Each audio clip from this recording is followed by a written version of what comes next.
Welcome back to the Expanded Minds podcast. Today, I have a special guest with me, and her name is Salina Mikaela. Hi. Salina is a spiritual and integrative mindset coach, podcaster, healer, and much more.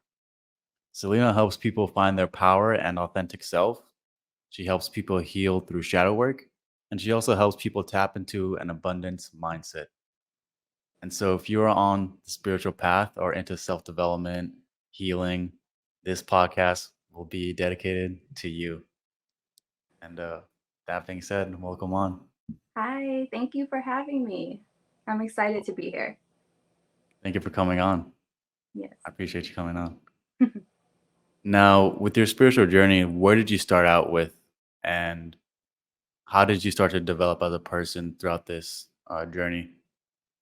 So, I believe that we're all on a spiritual journey and we're all evolving throughout life since the moment we're born, even before that.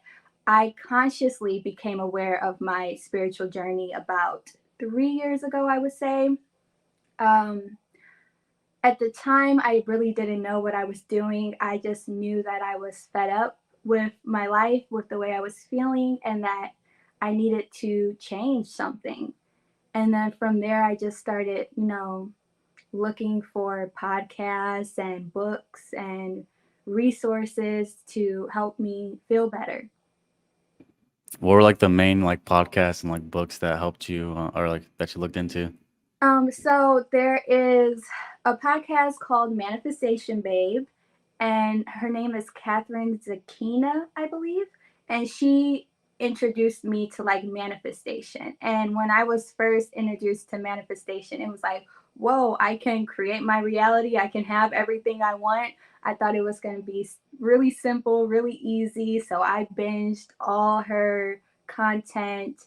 And as far as books, um, Dr. Wayne Dyer, he has a couple books I've read. I cannot remember their names right now. But also Sahara Rose, she has a book about finding your dharma, which is like your purpose in life. That really, really helped me towards like, this was like a year ago I read that book, and it helped me really step into more of who I am, which is, being this leader, being this guide, and really just wanting to help people believe in themselves. Yeah. And with the manifestation stuff, like, is there a specific person that person learned it from? Like, was there like a specific maybe spiritual tradition that was behind it, or? So really her thing was, I believe, I don't want to speak for her, but I just know that she came from like an immigrant background, and she wanted different for her life too. She was struggling with money, and in an unhappy relationship, and she just started doing things, little manifestation tricks, and just the the laws of the universe and attracting things, and she found a way to make it work for her. So it was really just trial and error. Yeah. Like, what are some like tips that you've applied, or like what are some things that you found like works? So for me, it's really, this has been a journey of trusting myself. So I can sit here and tell you that meditation helps, and breath work helps, and journaling helps, but truly at the end of the day, it is you trusting what you desire and the steps to take that. You know what I'm saying? It's you having the confidence and the courage to fully, authentically be yourself, and without shame and without fear.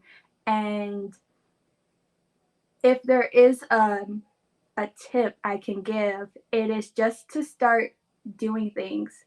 Whatever you feel in your heart that you need to do to get to the other side of wherever you're trying to go, do that. Even if it's, buying a course, or investing in a program, or, moving to the other side of the country, or breaking up with your partner or quitting that job. Like, it's really just trusting yourself. So with meditation, like where did you start out with? Like what kind of meditations have you done? Like, I'm So, curious, like as to like what have you realized in your meditations? so in the beginning of my journey, I just started doing like 10-minute guided meditations, and it was like on and off. I would do it for a couple days out the week, and then I would fall off for like 2 weeks, and it was just like an endless cycle. And it's like, I this isn't working for me. I don't know what I'm doing. It doesn't feel right. Like, I have all these thoughts coming up. I'm uncomfortable, and so I was really tired with that. And I found this woman, and her name is Michelle J. Lamont. This was about a year ago, and I started listening. She has a podcast, and I started listening to her, and she really encouraged me to just meditate every single day. Like, no matter what, even if it's 5 minutes, 10 minutes a day. And I started doing that, and it improved. It helped me be able to just sit still and just be quiet and just let whatever was coming up for me come up. And like, even though it was hard at first, and if you're not used to meditating and you're always used to going, it can be really uncomfortable to just sit there even for 5 to 10 minutes and just, let whatever come up for you. But that's how I started off. And now, my meditation is more so to connect with Mother Nature, connect with the universe, my spirit guides, my ancestors. Every night I like to just lay and sit there in silence or with like music playing, and for about like 25 minutes to a half hour, just sit and let myself feel. I feel like you might have had like an awakening during this. Like, is there a certain specific moment that like Let's um see. Well, honestly, here's the thing.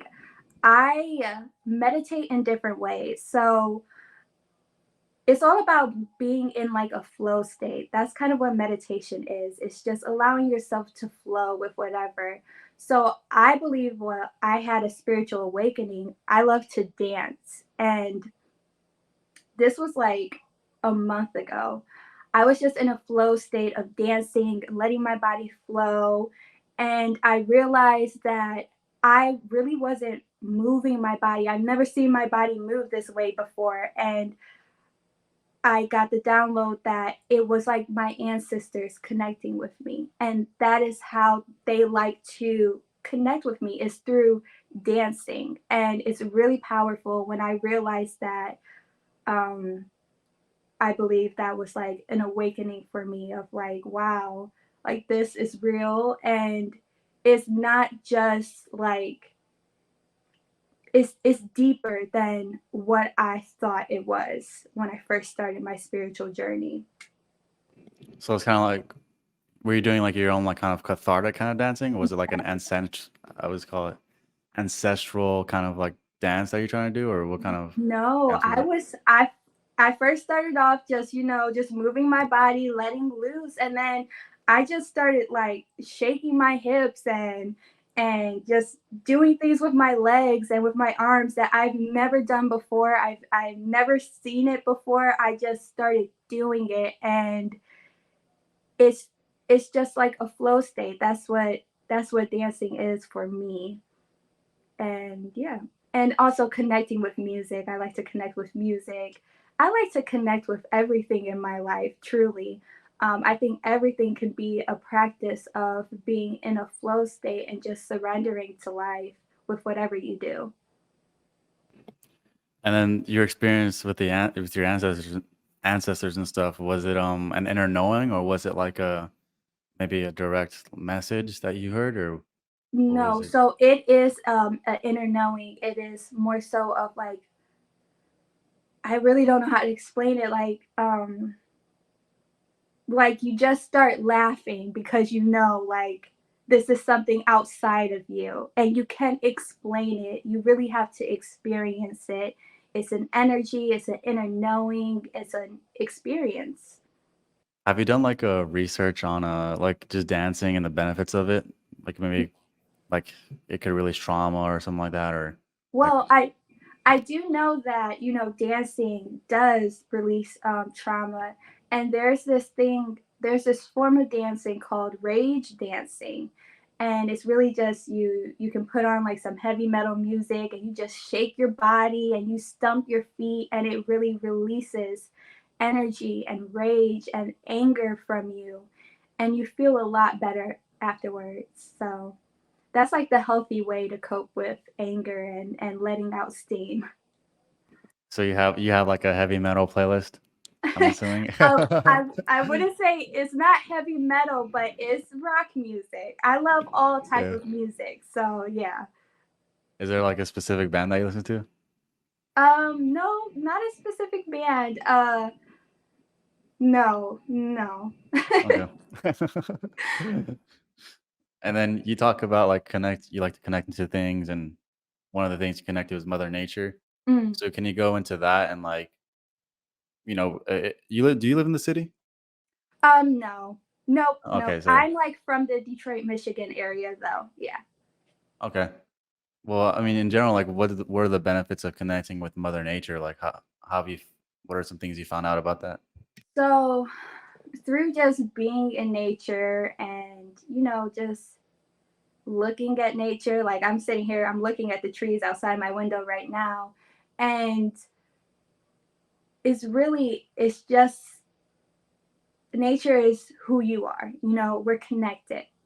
And if you're in nature long enough, you realize that nature, it doesn't need for anything, it doesn't want for anything. It it just is. And that is essentially what we are. And we've made all these problems in our life when really you're good enough with just being you. And I know that that's like really cliche to say, and that like when I first, came across somebody telling me, like, you don't have to do anything, you don't have to be anything. I didn't completely understand it because it's like, no, I have to pay bills, like I have to work, I have to I have to do things for my survival. And I get that. But it's really just being in nature has taught me that one, I'm as powerful as nature, and two, I can trust with just being in my energy, being still, um, connecting with my body, and yeah, connecting with the animals. Like we're all connected, and it's so beautiful to see how the animals, they live and they exist within each other. And I know that animals, they kill each other and stuff like that. But I'm just Mhm. saying that there's a balance to life, and we can find that balance in our life. And so, like, has there been moments where maybe you felt disconnected, and then you went to nature, and then you felt completely connected back to yourself? Yes, every time I start to feel like off balance, every time I start to feel like I'm just not centered and not grounded, I go out to nature and I ground. And when you do that, you can't consciously understand what's happening. It's more of a spiritual thing. You just have to trust that when you go into nature, she's going to take care of you. When you put your feet in the ground, you're grounding to her. You're centering your energies, you're centering your chakras, you're allowing to release and receive in Mother Nature. Do you think like the plants in nature, like the trees and everything, do you think they're aware of you when you walk into the forest? Oh my God, yes. There's a certain tree in my neighborhood, and I swear we're like in a relationship because every time I walk by this tree, I'm just so pulled to just touch it and just connect with it and just be with it, even if it's for like a couple minutes. Like I truly believe that. And not to say that, I think it's more of an energy thing. It realizes your presence. It knows that you're there. It's energetically touching you and energetically talking with you, if that makes sense. Yeah, that makes sense. Uh, in your podcast, you talk about something called a caterpillar phase. Mm, Um, and so, can you talk about a little bit what that is and what is it like to yes. be in that phase? Yeah. So butterflies have been very significant to me on my journey. And I just think the life of a butterfly is just so symbolic and beautiful. And that, you know, we all go through a caterpillar phase. I went through a caterpillar phase, and it's really just,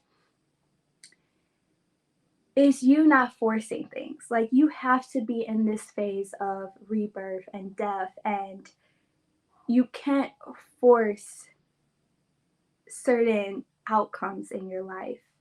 And that's really what the caterpillar phase represents to me, is just allowing yourself to be in hibernation mode and isolation, and, you know, tending to yourself so that eventually you can emerge as this beautiful, beautiful, confident butterfly and just live the life of your dreams.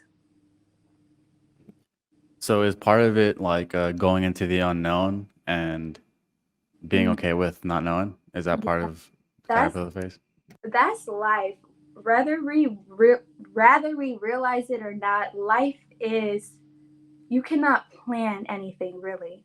I mean, even with manifestation, you can manifest things, but it's like you never know the outcome of that. And you have to be okay with surrendering and with being comfortable with releasing the how things are going to unfold for you. And just trust that whatever you're manifesting, whatever you desire, you'll get, if not even better than you thought. What else, like, if someone's going deep inside of themselves like that and they're going to hibernation, what else does it consist of? Like, maybe what kind of inner struggles and maybe what kind of things come up?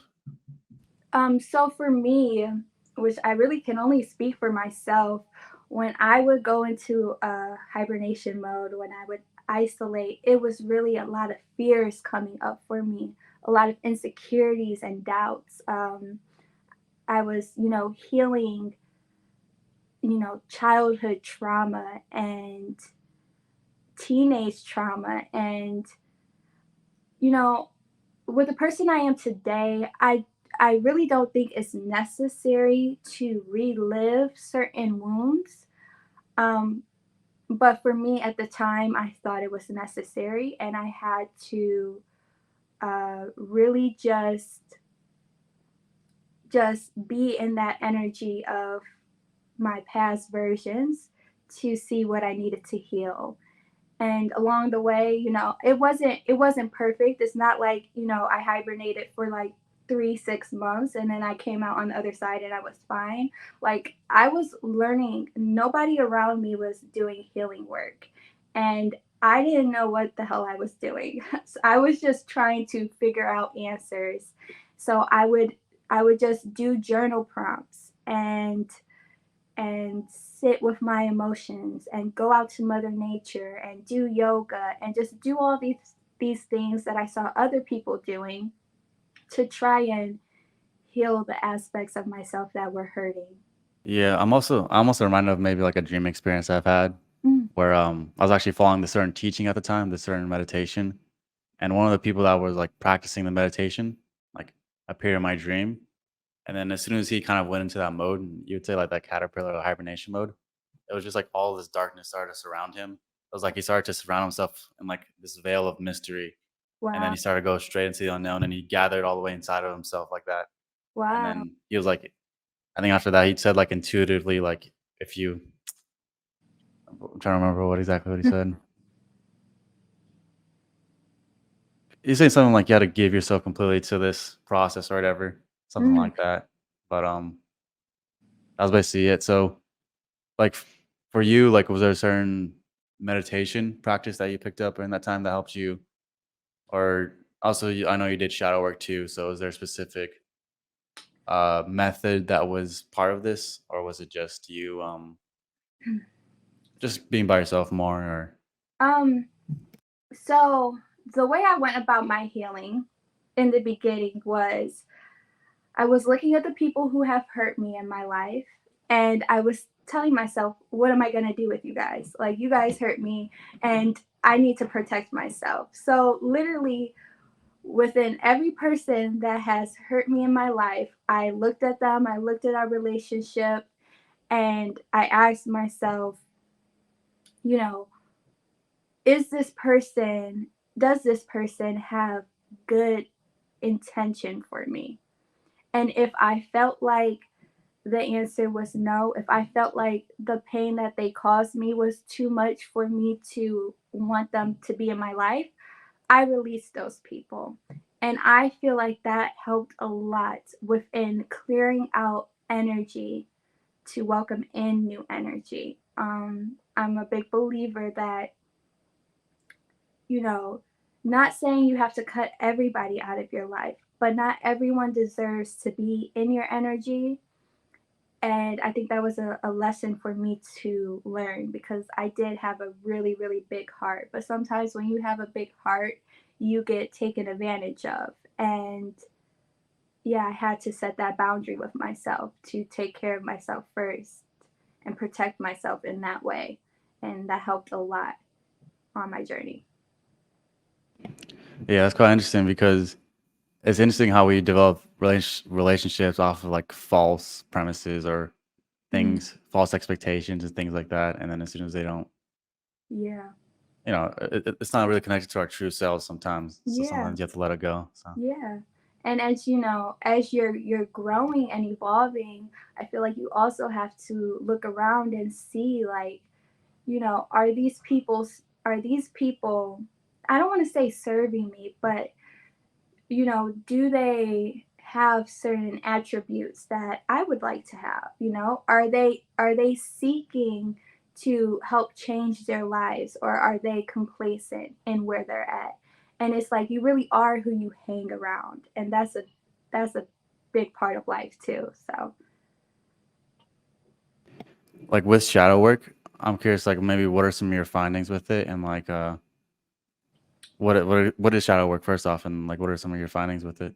So, shadow work is to me is basically just getting to know yourself. I mean, from the inside out. It's building that relationship with yourself. It's looking at yourself in all of your entirety, within the light, within the dark. It's very vulnerable, and it can be quite uncomfortable, especially if you're not used to being vulnerable with other people or with yourself. Um, so with me, I first started just doing shadow work questions I would find on TikTok or YouTube. And then I just started asking myself questions. Like I would get triggered by something and I would ask myself, okay, why am I feeling this way? And I would just try and trace it back to like a root cause. And then once I found that root cause, I would give myself affirmations to kind of heal that trigger and work with it in a sense, so that every time that trigger did come up, I would have this affirmation to tell myself, this is not who I am anymore. This is who I am. This is what, I'm choosing to believe. And that's how I kind of do my shadow work even still to this day.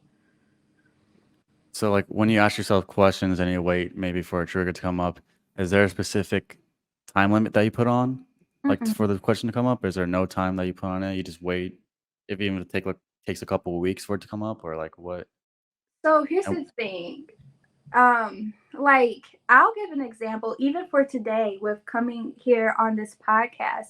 I had nerves coming up. I don't want to say like anxiety, but it was like just a nervous energy. And I realized that I was feeling this nervous energy because, just to take you back a little bit, I moved schools a lot. I was always like the new girl, right?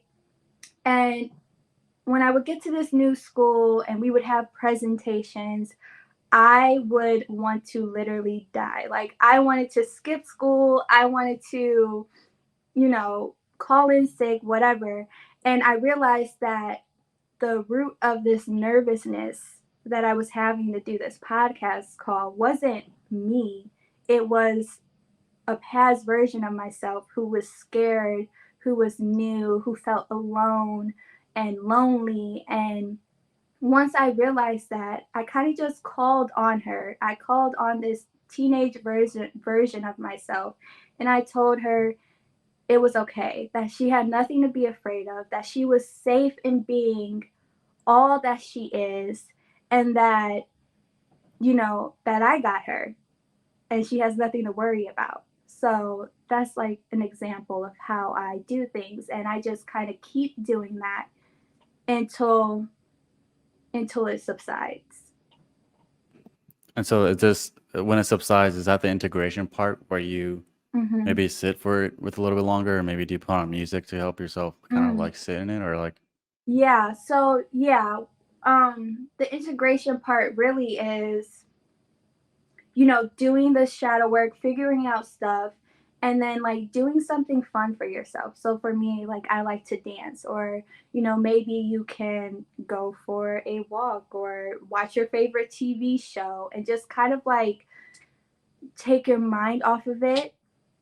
And then you just have to do whatever the thing that is causing you, like for me, getting on this podcast show. Face your fears, basically. uh do you listen to subliminal and like sound baths like before you go to bed? Yes, yes, yes, yes, yes, yes. How has that I helped you?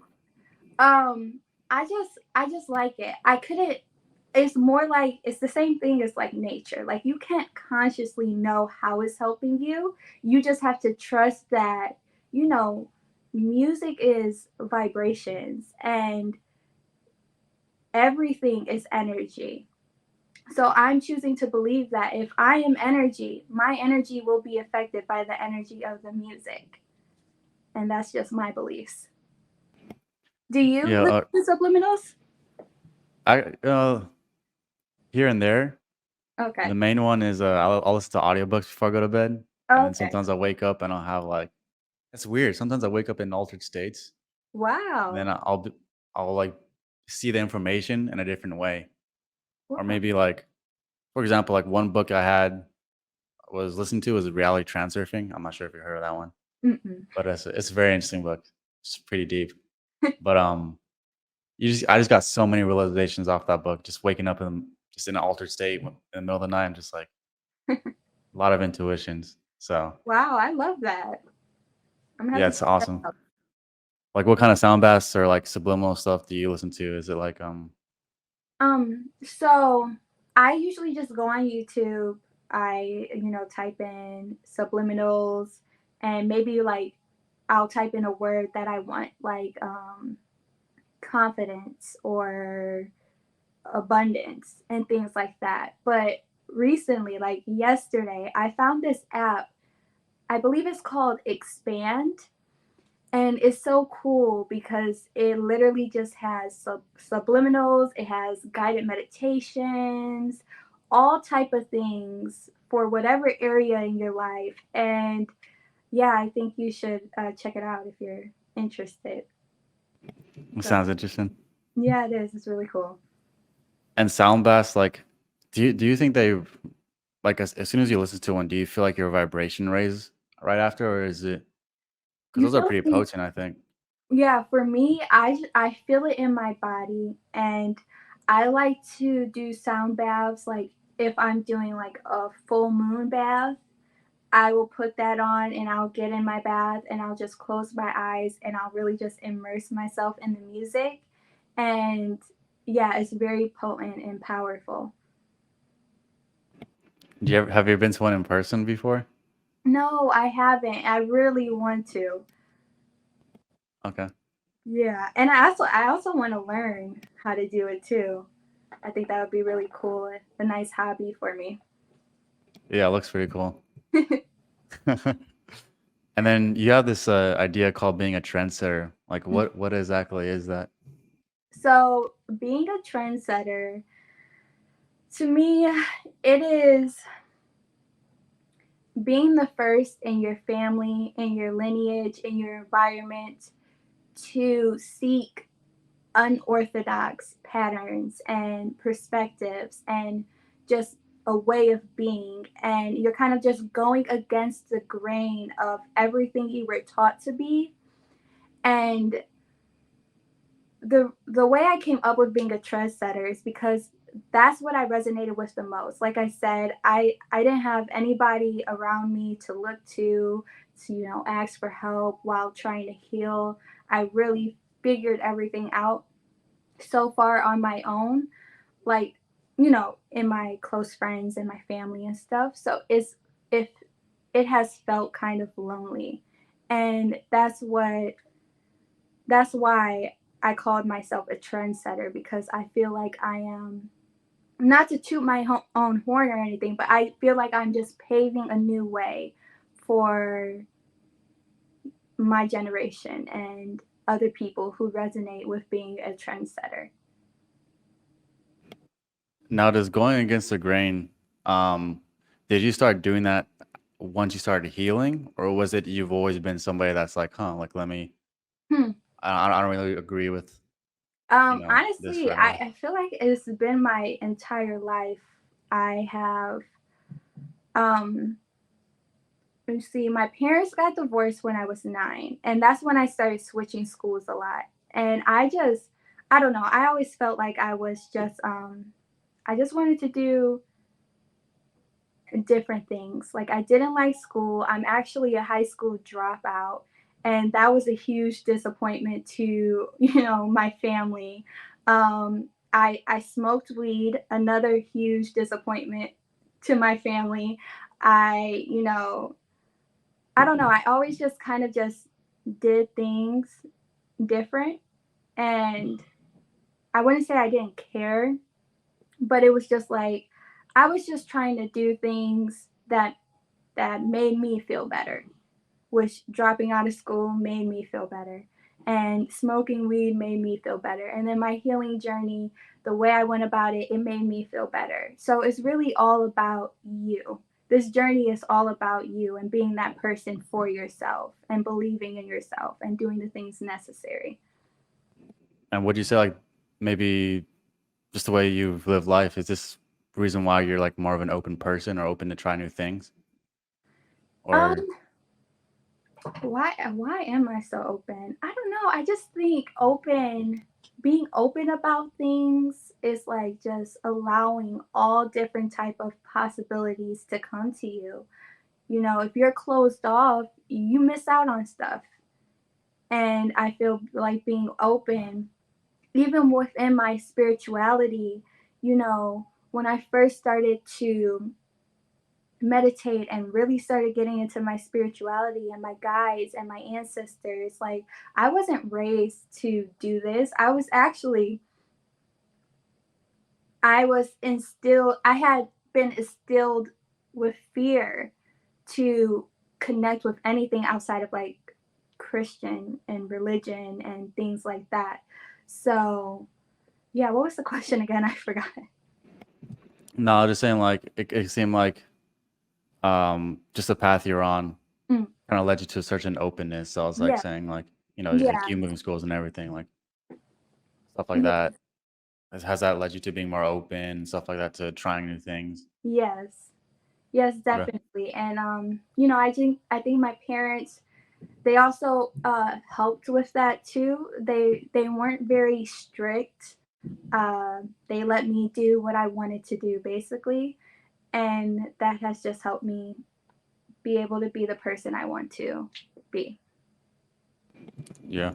And you tried out taking, or you tried, what do you call it? A social media fast. So you took like 4 months off of social media around there. How Yeah. how was that? Like, Oh my god. what kind of So realizations have you had? that was literally life changing. And if you're first starting off on your healing journey, I highly recommend that, because social media can be so negative in a sense. And um, so, how that came about was, me and my partner, we were arguing a lot. I mean, so much. It was literally crazy. I just And I have to take accountability because it was me. I don't know why I was starting arguments at the time, but I just was. And, I was just tired of, feeding my brain all these different things from TV shows to movies to social medias to music. And I literally had to disconnect from it all. And when I say I disconnected from social media, movies, the music I used to listen to, literally, I had to cut out everything because I just felt like my energy was being pulled in so many different directions that I didn't know where I stand. Like, I didn't know who I was. So when I got off of social media, it just allowed me to be in my energy without any outside influences, without any confusion and fears and doubts, being pushed onto people through these social media platforms and stuff.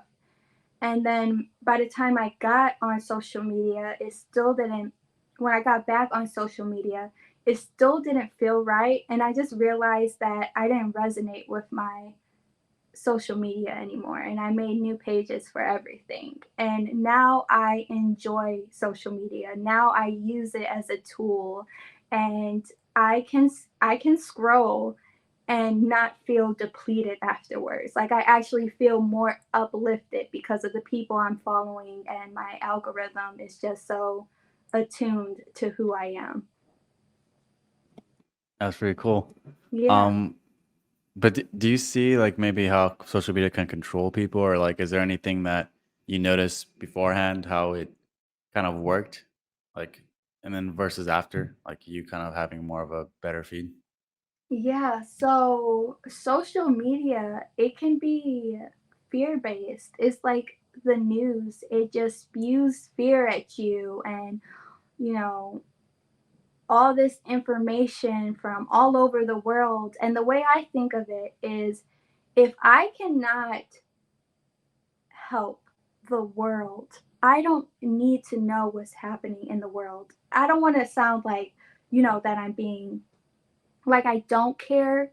It's more of just protecting your energy and just knowing that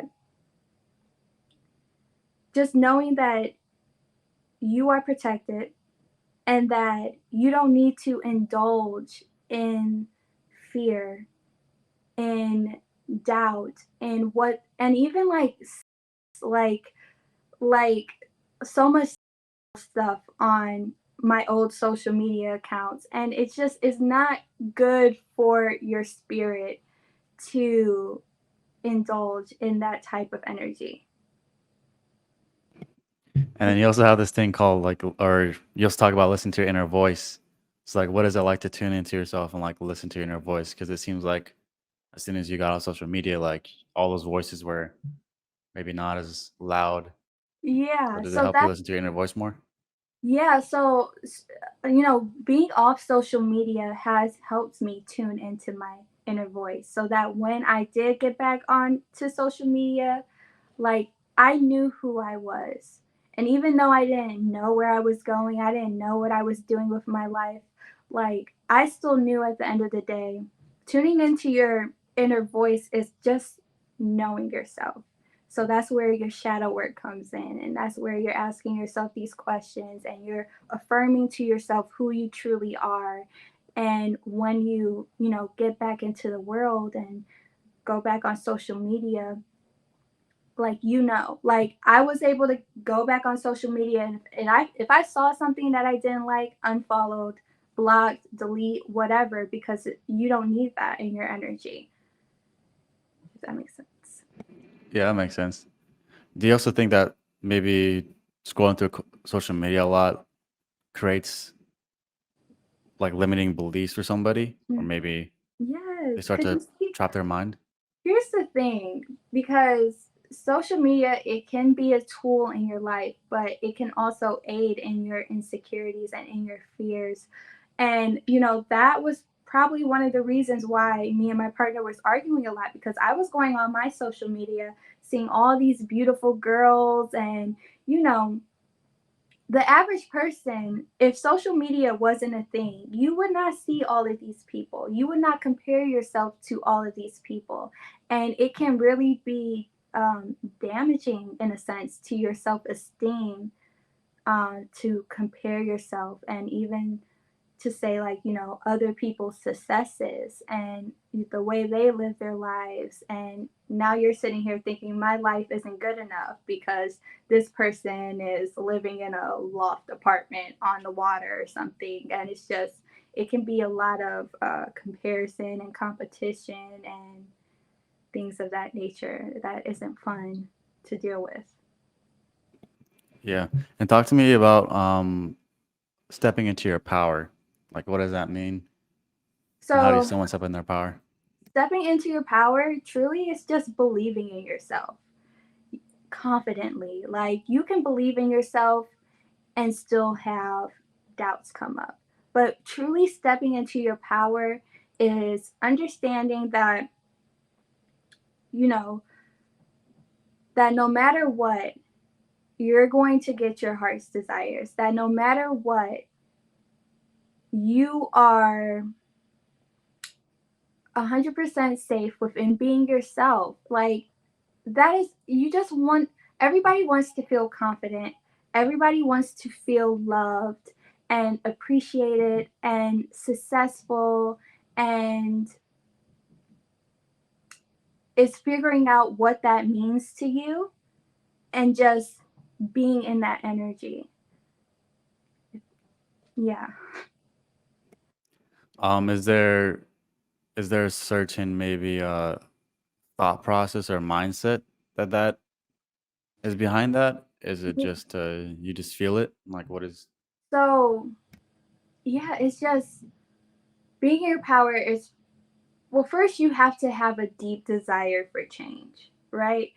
You can't be in your power and give your power away to everything, like giving your power away to your fears and to your doubts and to whatever else is taking from your energy and from your power. Being in your power is calling all of it back. And once you do that, you understand that even through the fears, even through the doubts, you can do exactly what you want to do.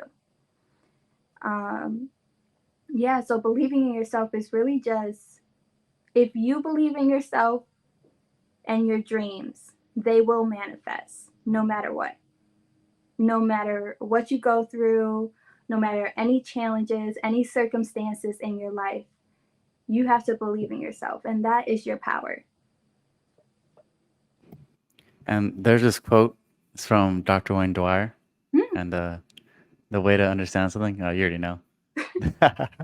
The way to understand something spiritually is through experiencing it. So, like, can you break that down? Know what it means?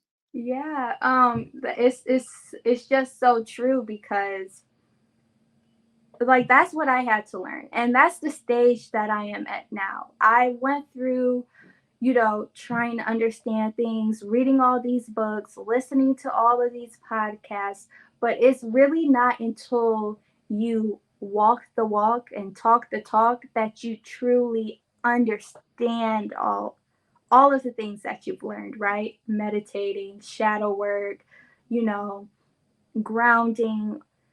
You won't understand it until you're in that energy. And not just doing it for one day, like consistently being in that energy and connecting with your spirit team and meditating and setting the intention for your life. Uh, yeah, that's the stage that I'm in right now. It's just truly experiencing it and just embodying that energy. How long do you think it takes for maybe the subliminals to sound best, or even just listen to podcasts in general? Like, how long do you think it'll take to sink into your subconscious? Like, have you noticed some of these things take place right away, or is it like for you sometimes So does it take a certain amount of time? so for me, I felt like it took me longer than it should have because I didn't have anybody like me in my life. And I'm just being 100% truthful with you.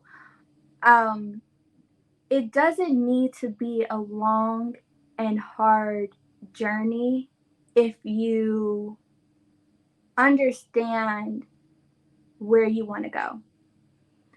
And that would be like the first, if I could go back, and of course, like everything happens for a reason. And, but if I could go back, or if I could help somebody who was in my shoes 3 years ago, I would really try to tell them and instill in them to figure out what they want. Like, what is the end goal? Where do you see yourself? And then work with that. Not work with the past, but work with the future. Final question Mhm. would be, if there is one limiting belief that you see in society that you would want to get rid of, what would it be? Oh my God. Honestly, honestly, it has the limiting belief of letting your limiting belief stop you. Like, that is what I see so much of, is so many people with so much potential just letting their fears and their doubts and their limiting beliefs stop them from being in the energy and embodying the soul that they want to be. I see it all the time. And like, even me, no, I'm not where I see myself, in the future, but I'm not letting my limiting beliefs anymore stop me from going down that journey of, heading to my heart's desires. And I think a lot of people let their fears and their doubts and their limiting beliefs stunt them and keep them complacent and stuck in life without even realizing it. And where can people find you? Mhm. So you can find me on Instagram and TikTok. My name is Salina Mikaela 333. And then I also have a YouTube, which is Salina Mikaela, just 1 3. So Salina Mikaela 3. And I upload there once a week. All right. Well, thank you for coming on. And Thank I'll you. link everything in the description below. Thank you for having me. This was honestly so much fun. I had a blast. Yeah, I had a blast too.